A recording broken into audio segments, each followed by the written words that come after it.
Good afternoon, everyone. I am Christina Ewig, a Woodrow Wilson Center Fellow and the Director of the Center on Women, Gender, and Public Policy at the Humphrey School of Public Affairs. It's my pleasure to welcome so many friends and colleagues to today's webcast, which is hosted by the Latin American program at the Wilson Center.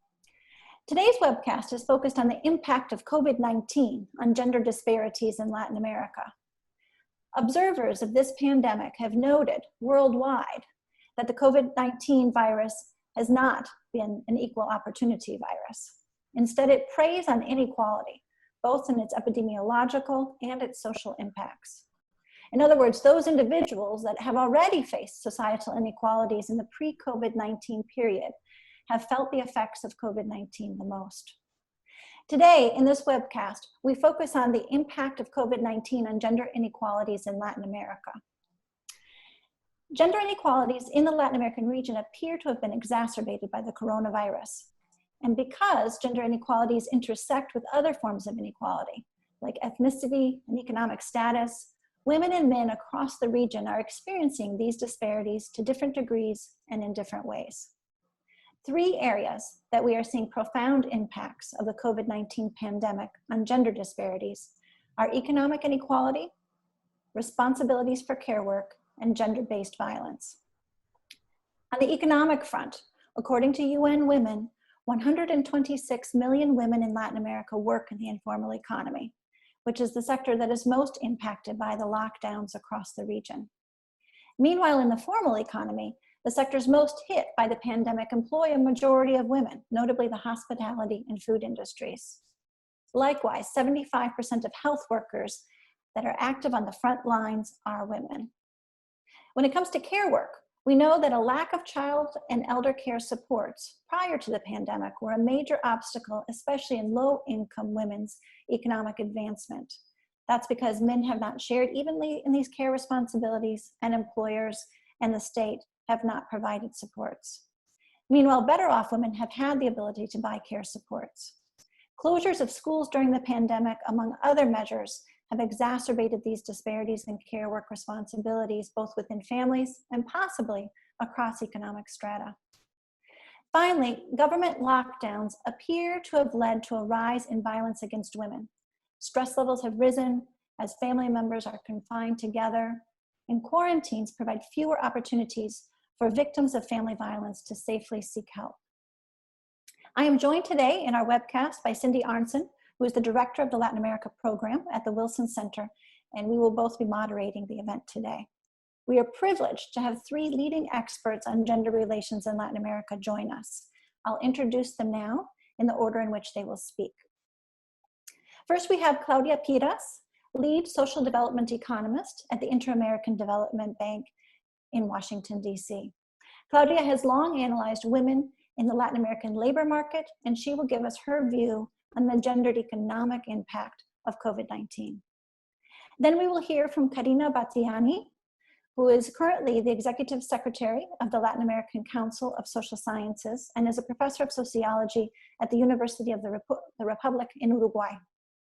She is a scholar of gender and care work and will speak on the impact of the virus on responsibilities for care. Finally, Adriana Quiñones is the UN Women Guatemala country representative. She's a leading regional advocate seeking to address violence against women, and she will speak on the impact of the virus on gender-based violence. We will begin with short presentations from each speaker and then move to questions, including from our audience watching via the internet. If you would like to send a question to any of our participants, please send a tweet to @LatamProg, @LATAMPROG for the Latin America program at the Wilson Center. Claudia, please go ahead. You'll be the first to speak. Hello, everyone. Are you able to see the screen? I hope so. Okay, great. Well, thank you so much. I am really flattered by this invitation and thank the Wilson Center for this wonderful opportunity to discuss with this amazing group of panelists, colleagues and friends, some of the challenges that we are seeing in terms of gender equality in Latin America.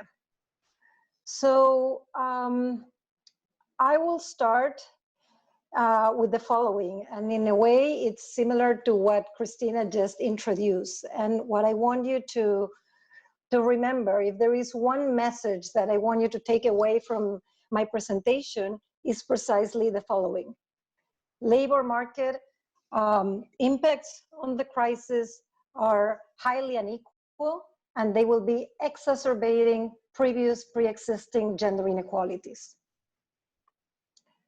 So if that is the case, I think it's very important to start with a better understanding of what was the situation, or what is the situation previous to the pandemic. So that's how I will start my presentation.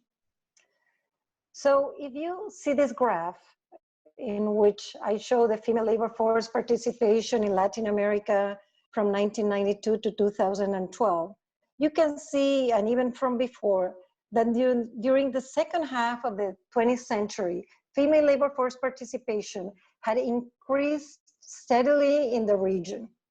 However, since the early 2000s, the growth of female labor force participation slowed down in most Latin American countries, and it even came to a halt in some of them, as you can see on the right-hand side of the graph.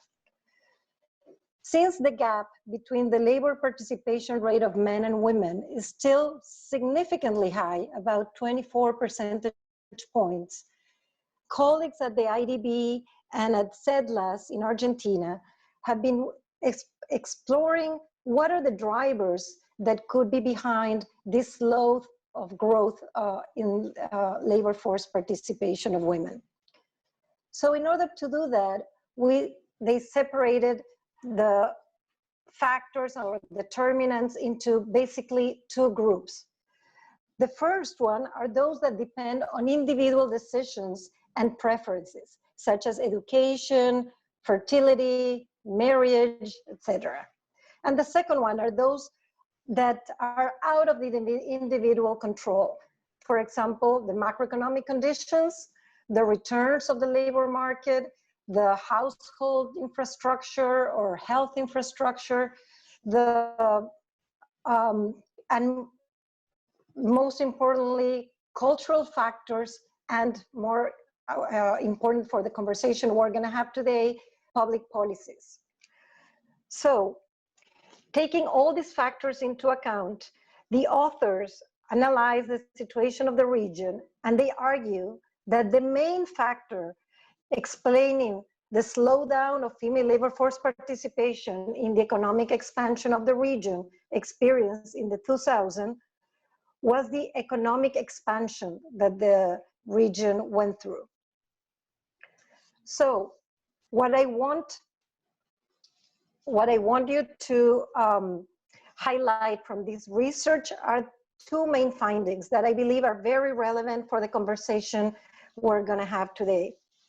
First, female labor force participation in Latin America has a counter-cyclical behavior. That means that under large short-term expansions of the GDP are associated with a reduction in female labor force supply, and the other way around. Second, that the expansion in conditional cash transfer programs is another relevant factor associated to the deceleration in female labor force supply. So this is it in terms of how, what affects the quantity of jobs, the decision to work. But what happens in terms of the quality of jobs once women decide to enter the labor market? Well, I would like to focus on three dimensions. The first one, as many of you probably know, is the problem of informality. Latin America is a region that is characterized by an extremely high level of informality that was at close to 56% previous to the crisis. This, despite significant improvements over jobs in terms of formal sector jobs over the boom period of 2000 to 2013. but that was both for men and women. However, informality is still prevalent and very significantly very high, especially among the poorest women, who are primarily self-employed or domestic workers. In fact, in 10 out of 16 countries, women are still overrepresented among informal workers. The second factor that I would like to discuss is related to wages. And although women are more educated than men nowadays, they still tend to be in lower paying jobs. You can see in this graph the percentage of workers with total labor income less than or equal to the minimum wage. This percentage is high, both for men and women. In fact, incredibly high. But you cannot miss to notice the significant gender gap between both. 39% on average of employed men make less than the minimum wage in the region, compared to 51% of women. Finally, is the issue of gender-based occupational segregation, which is the result of stereotypes and gender biases that impact the education and training of future generations and determines to a large extent the pay gaps and the professional trajectories of women. Many sectors and occupations with high percentage of women can be associated to the work women do in their households. In Latin America, 41% of female workers are employed in the social, personal, and community services. This percentage is twice as large as the percentage of men. Many of these women are employed in the education and health sector, and another 10% are domestic employees, often in very precarious conditions without any job stability or affiliation to Social Security. As you can see in the graph, another 31% of working women are employed in the retail, restaurants, and hotel sectors. So let me add now two very important elements to this picture. The first one is the women's labor force dynamics, which refers to the decisions that women make in terms of entering or leaving the labor market over time. Karina will probably discuss this in more detail, but women's roles as caregivers influences their attachment to the labor force, and women are definitely more likely to leave a job to take care of children, sick family members, or the elderly.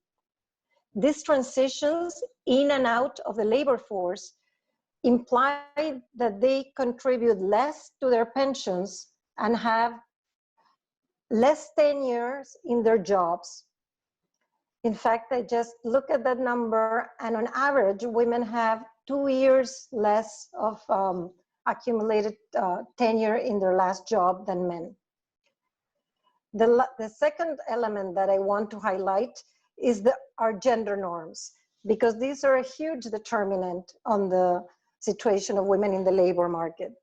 Gender norms are at the root of all we have discussed so far, since they influence our career choices, the jobs we take, and also the type and amount of work that we do, both in the house and for pay. I will show you two illustrations about how Latin American societies view women's economic rights that speak for themselves. And most importantly, understanding this will help us, understanding this, we can expect to see what are going to be the consequences of the crisis that the pandemic brought about. So here you can see how women should work, how some of the perceptions of Latin American citizens about gender roles. On the left, you can see that women should work only if the couple does not earn enough, and that's the percentage of people that agree with this statement is around 40%, with pretty big differences by country. On the right, you can see another way of measuring gender norms, and I included also the United States, so you can have a comparison. And this is obviously very relevant to the situation that we're going to face with the recession pending. So to make this point more clear about the role of gender norms, I just want you to look at a survey that was done in Chile in April, and to study precisely the experience of telework. Clearly, this is not representative of the majority of women in the region. It's probably the most educated and relatively well off, and still look at what we can see. Teleworking clearly is not a panacea, not even for those privileged women that are able to have it. It's clearly a much higher percentage find it's challenging to reconcile work with household chores, and particularly also with homeschooling of children. And in general, the percentage that consider this to be a good experience is clearly much higher among men than for women. So against this backdrop is that we have to confront the reality of COVID-19. Current data on jobs lost or unemployment claims disaggregated by gender from the US or Spain depict quite a similar situation. In the US, for example, we have already seen numbers that 60% of the jobs lost have been to women workers. While in Spain, the female unemployment accounts for 57% of the total claims. Although data from the region is still missing, based on what we know, I feel pretty confident to say that the crisis will exacerbate the gender gaps already present in Latin America, placing women in a more vulnerable situation than men. And these are some of the factors.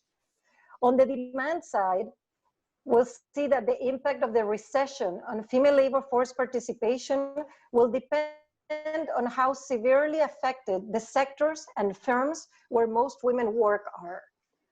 What we know is that women are overrepresented, as already shown, in high-risk sectors, such as retail, restaurants, and hotels, which are especially vulnerable to social distancing measures and prevent the continuity of their work and their livelihood. Furthermore, women are also overrepresented in small and medium enterprises that are more likely to suffer the most from the crisis. Other factors such as shorter tenure on the job, as I just mentioned, and gender bias by employers will probably affect how decisions to downsize firms are made and who is fired. On the supply side, women's decisions to work could also depend on the extent of the expansion of social protection programs and on the extra burden of care derived from the crisis, both in terms of health of family members and the education of children.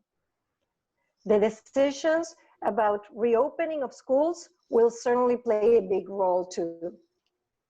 So, as a conclusion, I'm really sad to say that the prospects for women, particularly the poorest women in the labor market, are not optimistic. Thank you very much.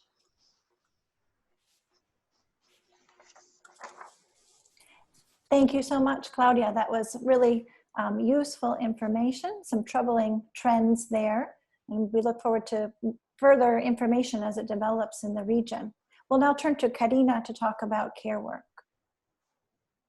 Okay, just a minute. Okay, there I'm mute. Okay, so hello to everyone, and thank you very much for this invitation. Thanks to the Wilson Center, to the Latin American program, and to Christina. I will try to share a few ideas about what is happening with care issues in the pandemic. As you may also know, the COVID-19, like all pandemics, has disrupted our customary ways of living. It is a health problem that has revealed what part of the feminist has long considered central for rethinking a project centered around life, the thing that we are all interdependent. The rapid spread of COVID-19 and the institutional measures that are being implemented in most countries to produce social isolation have underlined one of the weakest links in our society: care issues. One of the lessons to be learned from this pandemic emergency refers to the invisibility of care. Also, we can say that this is a great opportunity to make care issues visible. We wonder how the change proposed by the different governments and the different national measures are affecting individuals' daily life. The situation presents, as I said, an opportunity for us to ask about what has happened to care in the framework of a sanitary emergency. As we know, and as also Claudia mentioned before, in the Latin America and the Caribbean region, women are doing nowadays approximately 80% of unpaid caregiving and most of the paid caregiving work.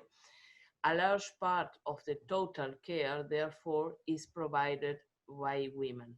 We also have to remember that the social organization of work, of care work in Latin America is mainly based in families, as we almost have not public policies for care issues. And when we say that care work is based on families, on a family model, that is the same to say that women are doing all this work. In the different homes around the world, most unpaid work is carried out by women and by girls, but in our region, the imbalance in the distribution of domestic tasks and personal caregiving is worse than in other places. If we analyze the total time devoted to unpaid work in the home, women in Latin America and the Caribbean contribute with 73% and men with the 27% remaining. In contrast, we can see the contribution of men in Sweden is 44%, in the United States is 38%, and in China, 39%. So we can clearly see the imbalance in the distribution of domestic tasks and caregiving in Latin America. Some of the proposed measures in the current crisis assume isolation in domestic settings and a search for individual care solution between each household. That is to say, individual solution mediated by resources of diverse types. Such measures return to what we call in Spanish, puertas adentro, inside of the home, or maybe you have a better translation, and the solution that each home can develop. This is really one of the things that we are very worried about, because as we know, when we see care as an individual problem, and also individual solution, inequalities are more visible and are increasing.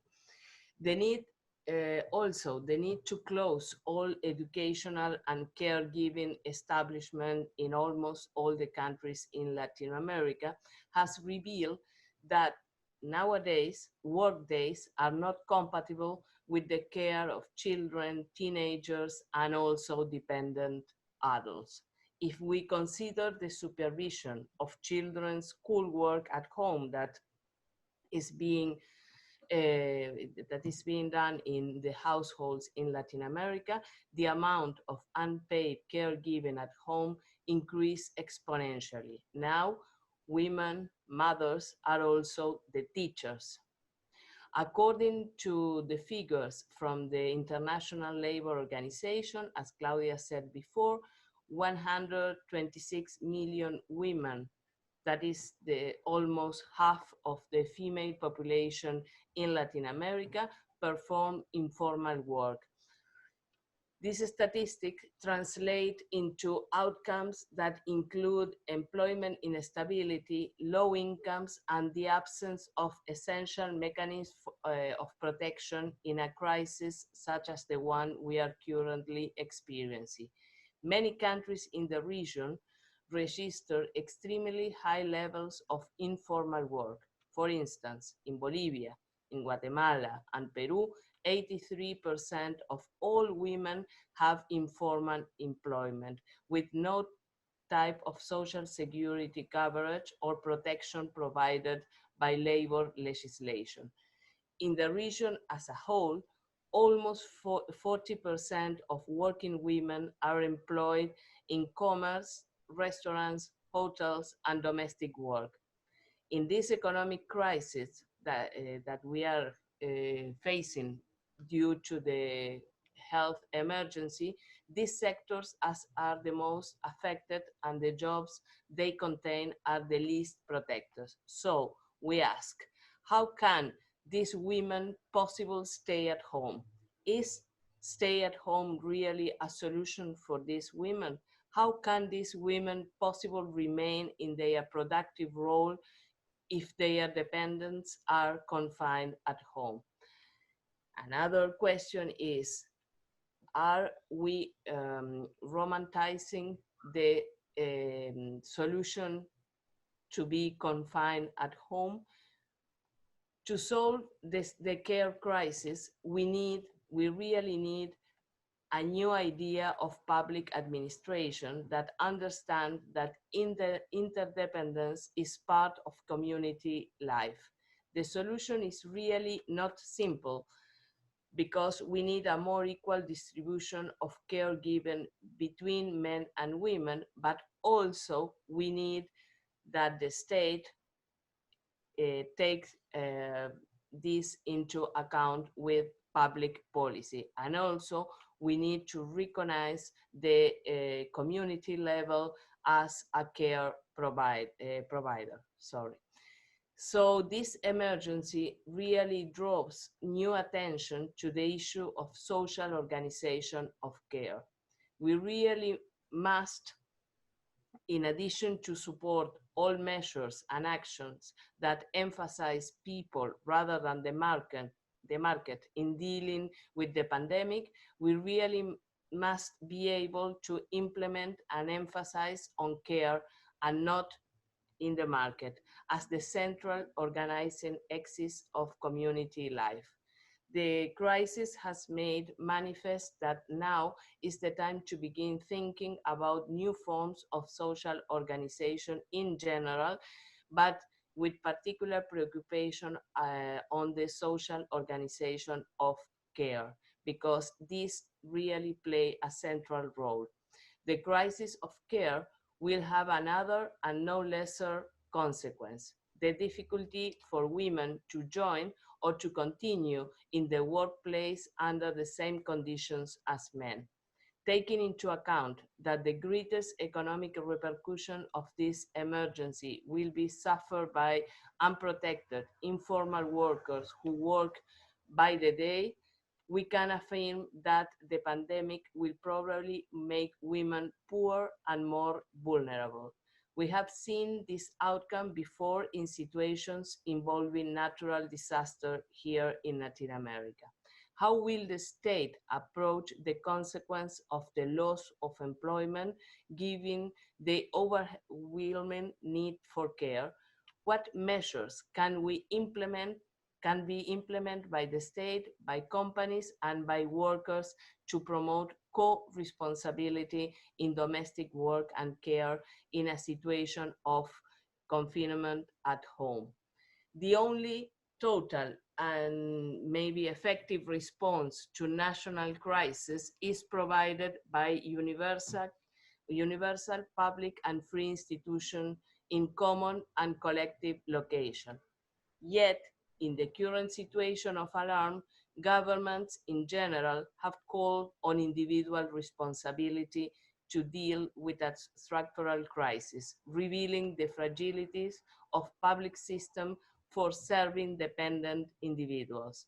The inability of states and government to discern the structural dimension of care cause really great concern. Care must be conceived as a public good. In this pandemic, the crisis of care has been revealed once again, although not the central concern of those now implementing measures to slow the spread of infection. We are now trying to go deeper in order to have facts on how the sexual distribution of work is being affected in this home isolation situation in Latin America and the Caribbean. We do not have the facts now, but several studies are being carried on in the different countries. So this minutes was mainly to share with you our concern around care issues and to put questions more than answers in these situations. Thank you very much. Thank you, Karina. And now we will shift to Adriana. So moving to our third main issue area of looking at violence against women and the impact of COVID on gender-based violence in the region.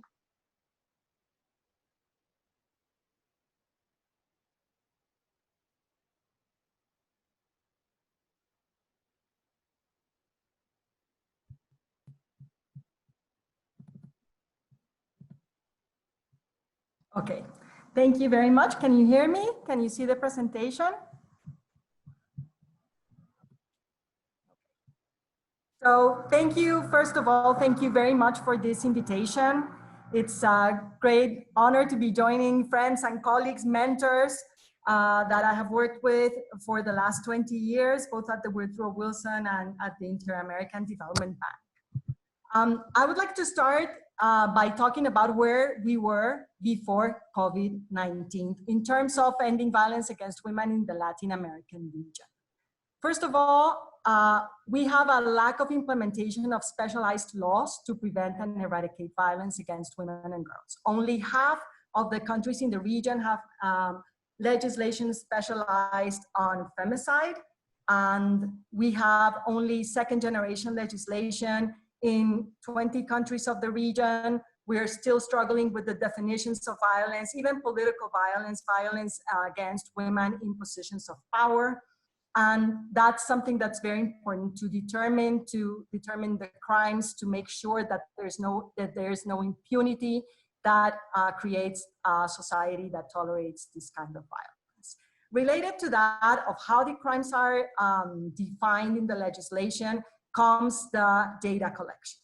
And we don't have, unfortunately, in the region, harmonized and comparable statistics to know what has worked in some countries, to see which are the hotspots in the region. We are collecting data in different ways, and that is a challenge.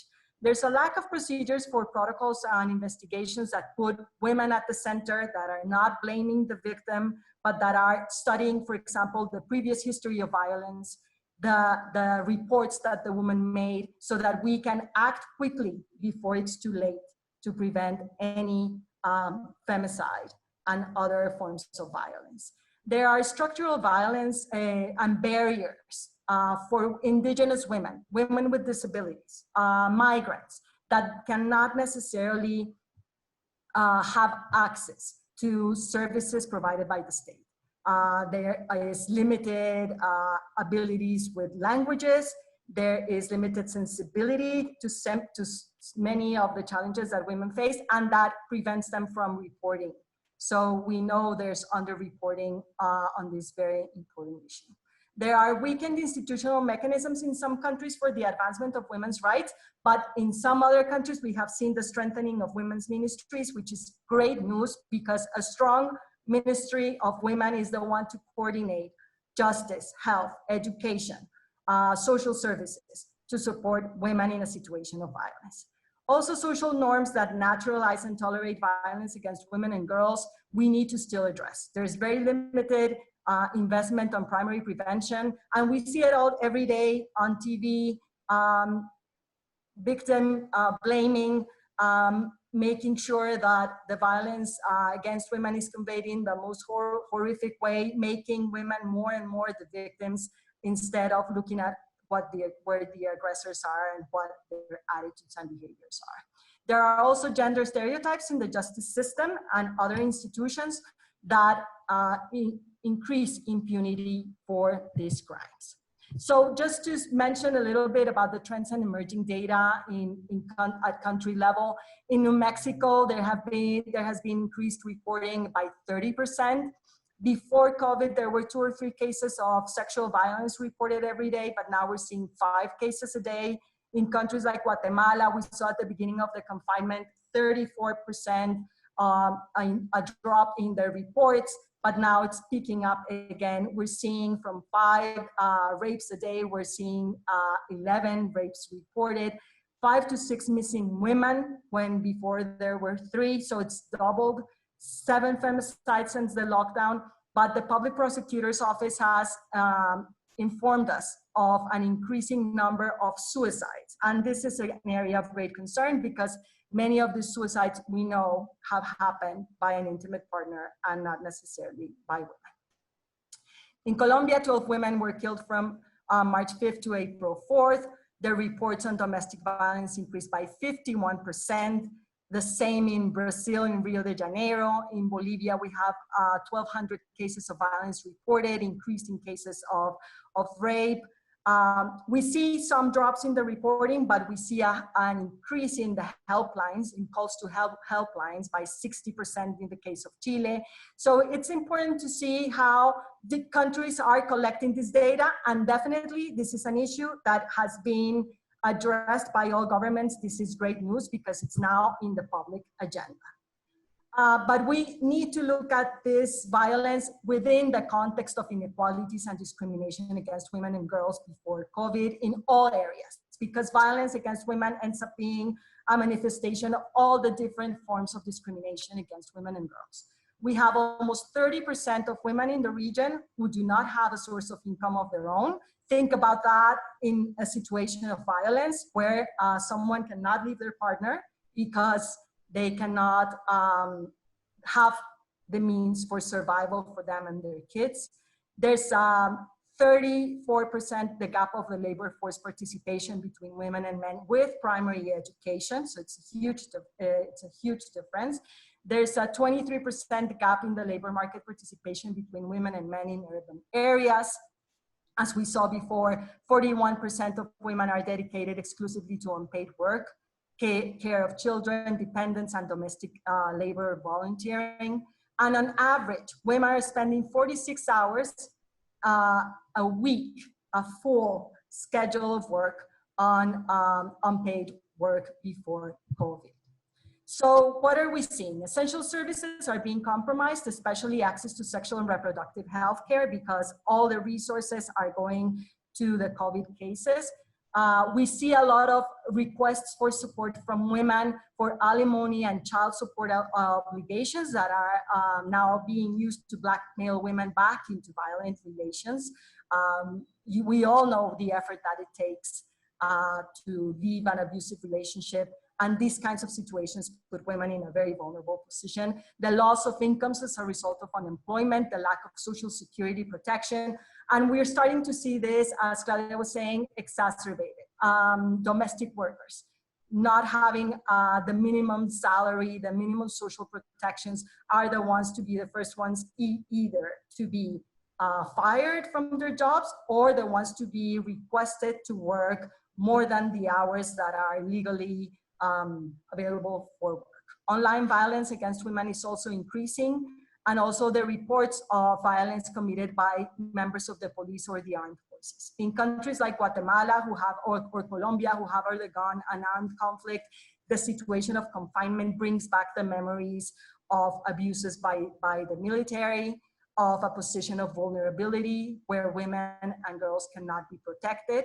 And we see, because there have been reports of police members committing sexual violence, where it's a situation of an emergency, a disaster, where in crisis situation, police or armed members of the armed forces seem to go back to practices that are now absolutely banned by all the international conventions, and of course of human rights. The gender digital divide, we see it now highlighted.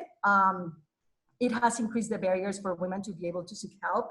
Many countries have hotlines for women to report violence, to seek help, but in some countries, unfortunately, these lines are not free.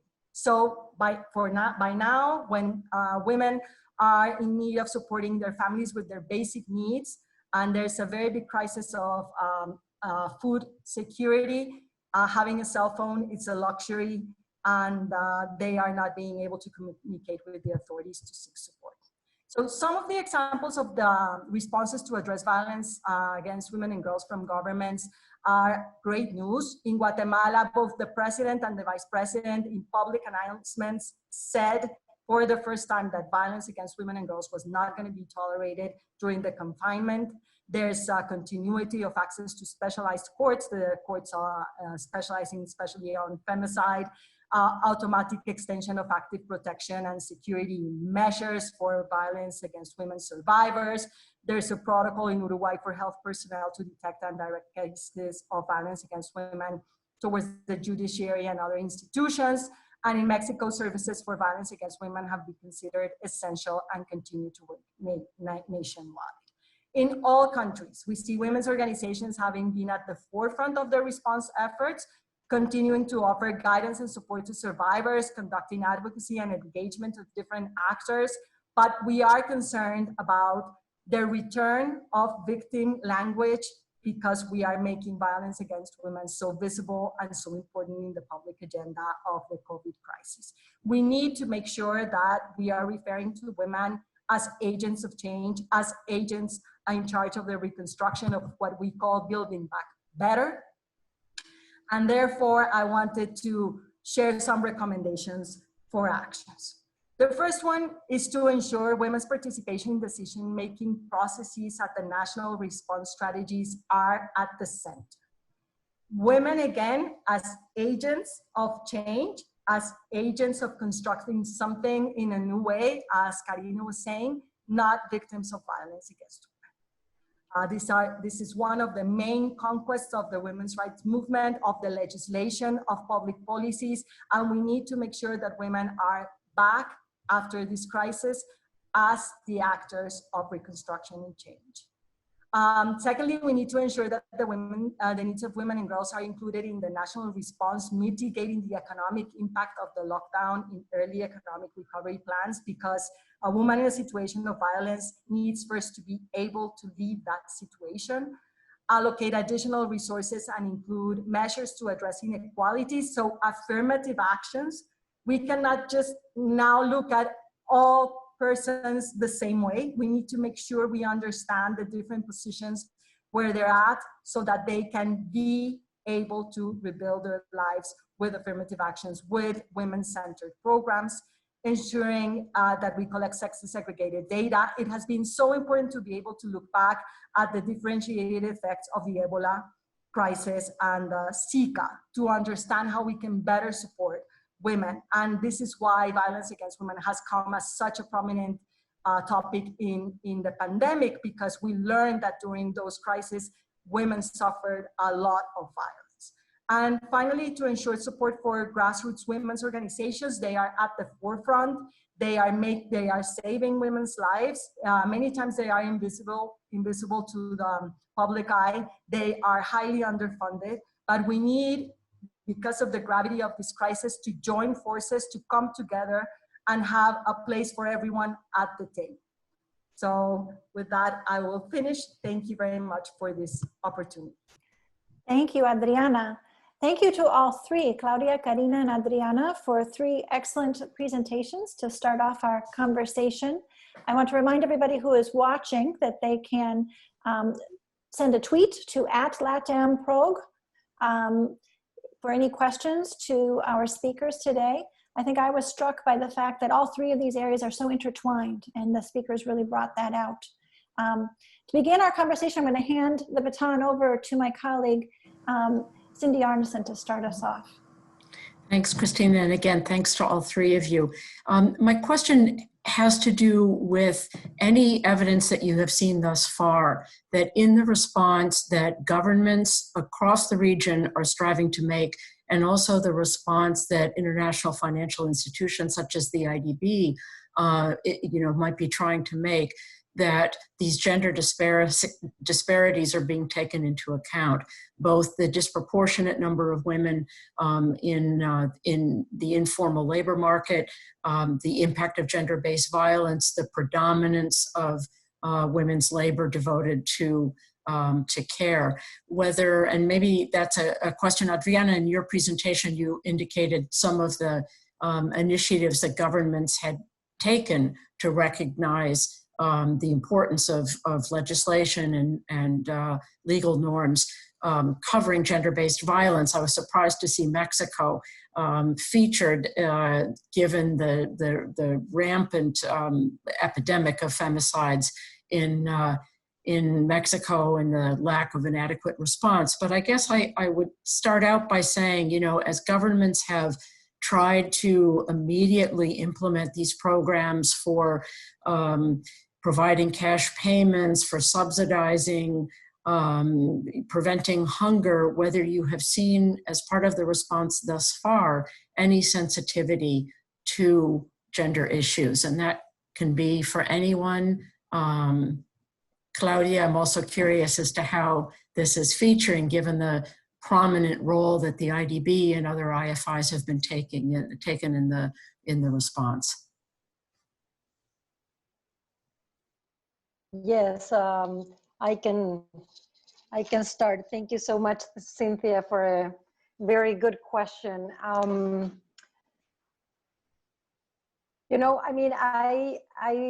certainly see governments very sensitive to the issue.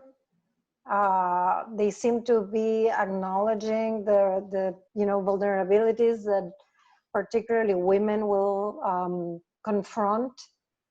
However, I still don't see necessarily explicit measures or policies that are going to guarantee that these things are taken into account. So, it's still at a level of, we'll address the needs of the vulnerable population. And we understand women may be the majority of those. If we're talking about informal workers, if we're talking about, heads of households that, have children and elderly and then have other sources of income, but they're not necessarily targeted to women, or there are no specific measures that ensure that women are not left behind. There are exceptions, of course, and some, there have been very interesting, measures, but I still don't see the level of the approach. I don't think is as clear as I've seen in other regions, in some of European countries, for example. Chile, for example, approved a leave for companies that can, the government would support the cost of personal leaves for employees that have to stay home taking care of children. So, that's interesting, and that for sure, I'm confident that this is a benefit that will most likely benefit women that are typically the ones that would stay more at home. There's also another example. Costa Rica has approved Bono Proteger, which prioritizes women heads of households as one of these special cash transfers. So there have been certainly, policies here and there, but I think there's certainly room for more. One of the issues is, for example, that at this point we still don't even know what is the situation, because there is a lack of data about what is the current loss of jobs by women versus men, as I was mentioning that we know here in the US. We don't know what is the situation in terms of official statistics, I mean. Maybe if I could follow up on that question, to all three speakers, because I'm struck by the movement that Adriana mentioned of Rebuild Better. And it really came out in Karina's talk as well, of how we need to rethink the way in which we approach many things in our society as a result of the COVID-19. So if we aren't seeing big changes by governments, at least according to what Claudia has told us, are there initiatives in civil society from NGOs or from universities, from other sectors, that are being put on the table for a potential Rebuild Better that would look different and really incorporate gender inequalities and addressing those inequalities?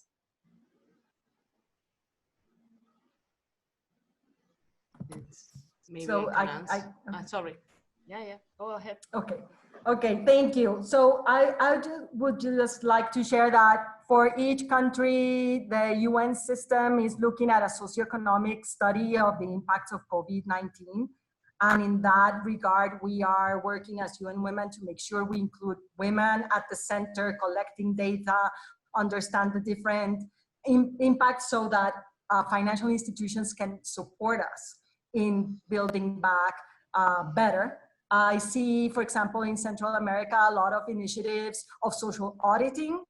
The government has requested support to target women, because imagine, the majority of the programs are going, the cash transfers are going to someone with a code on their electric bill, where there's so many people without electricity. 30% of the homes in Guatemala do not have electricity or running water. So how do we reach them? And that's where we're trying to come in and support, by looking at where are the women, what is the socioeconomic situation. There are many, many times more women who are heads of households that we need to be able to reach. And traditionally, we have not looked at that, at those populations in particular, but on indigenous women especially. So these are things that we would try to do in this study, and definitely partnering with the IDB, with the World Bank and the IMF.